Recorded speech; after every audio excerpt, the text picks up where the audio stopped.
Hai guys, saya Gary ya daripada GCR Motor. Hari ni kita nak review Benda Dark Fred 500 V4. V4 tu dia 4 silinder, V engine 4 silinder guys. Alright. So motor ni sangat baru lagi. Tahun 2025 bulan 7. So maksudnya baru pakai berapa bulan sajalah. Masih under warranty hingga 2027 bulan 7. TNC lah. Alright. So dengan harga jualan dia, kita nak offer sekarang 34,800 siap potong nama. So kalau korang beli ini memang dah untung. Alright. Kalau beli baru 39 juga 39,800. So ini dia baru pakai berapa bulannya. Motor bulan 7. So you dah jimat dekat 5,000, jimat dekat 5,000 lah harga motor. Lepas tu belum termasuk aksesori lagi. Aksesori dia dah masuk banyak. Macam phone holder ke, side bag, exhaust cover, crash bar. Macam-macam sudah masuk lah. So nampak lagi solid lah. Lagipun condition macam baru. So termasuk aksesori, you dah jimat dekat anggaran 7,000 ke 7,000 lebih lah kau dah jimat. So memang berbaloi. Masih under warranty lagi. Condition pun macam baru.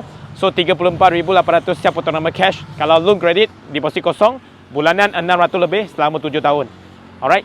So 600 lebih selama 7 tahun. Kalau ada credit card, limit cukup, boleh swipe guna credit card, buat EPP 0% interest dengan bank korang. Up to 5 tahun ataupun 60 bulan installment. So itu 0% interest lah. Boleh PM kita untuk dia punya TNC. Seluruh Malaysia, perhantaran boleh diuruskan, termasuk Sabah Sarawak. Nak join motor, nak trade motor pun boleh roger kita. Kita bagi harga cantik. Alright, kita tengok pada motor apa yang datang dengan motor. Jom. Okay, motor ni memang dia pakai master pump dia jual lah atas. Okay, side mirror original. Siap ada phone holder dia dah bagi yang solid punya. Dia ikat dekat clamp sini. Ini pun mahal punya. Alright, lepas tu lampu depan LED. Lampu depan LED. So pakai USD fork. Okay, USD fork, single disc brake depan. So Rizal rim pun sangat cantik lah, sangat solid. Luxury punya rim. Tayar 130 90/16. Sama size dengan Harley 48 punya tayar. Okay, tayar dia CST masih ada around 95% lagi. So crash bar dia dah tambah. Okay, crash bar dah ada tambah.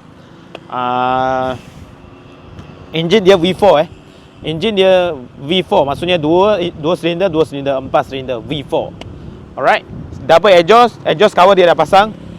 Double exhaust maksudnya kiri kanan pun ada exhaust lah. Lepas tu siap ada ini bag Freedom punya bag, side bag. Siap dengan dia punya rack.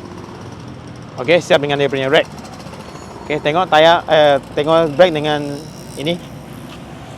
Lepas tu dia pakai biau. Biau tu free maintenance. Tak payah macam lantai you nak letak minyak ke apa. Lagipun biau tu tahan lama. Memang lasak, boleh tahan lama, jimat kos. Alright, kalau tayar belakang pun sama, brand CST pun sama, ada 95% lagi lah tayar belakang.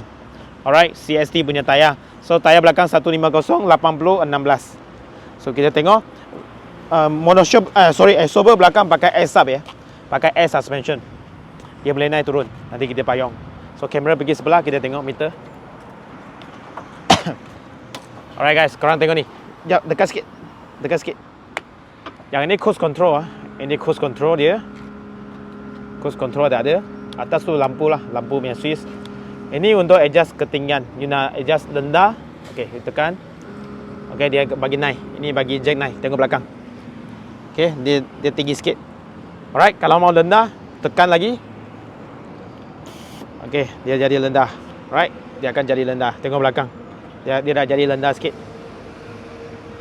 Alright, so dia ada air sub lah. Lagipun dia boleh ikut kau punya ketinggian, dia adjust you punya ketinggian, you punya height lah. Kemudian tengok meter pula. Alright, tengok meter pula. Mileage 5,000 saja guys. Okay, 5,000 saja. Alright, last kita payung kat korang sound dia macam mana guys.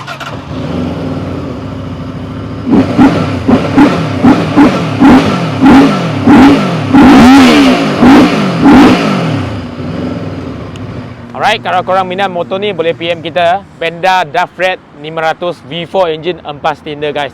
V engine. Kemudian motor datang condition yang macam baru, siap ada aksesori lagi. Harga jualan 34,800 siap potong nama cash. Tahun 2025 bulan 7. Baru pakai berapa bulan saja. Masih under warranty hingga 2026 bulan 7 guys. So kalau nak pakai credit card, easy payment, installment pun boleh 0% interest dengan bank korang. Up to 5 tahun ataupun 60 bulan. Boleh PM kita untuk dia punya TNC guys. Perhantaran seluruh Malaysia boleh diuruskan, termasuk Sabah Sarawak. Alright. Kalau nak trade motor ke nak jual motor saja pun boleh Roger guys. So kalau minat Roger, bye.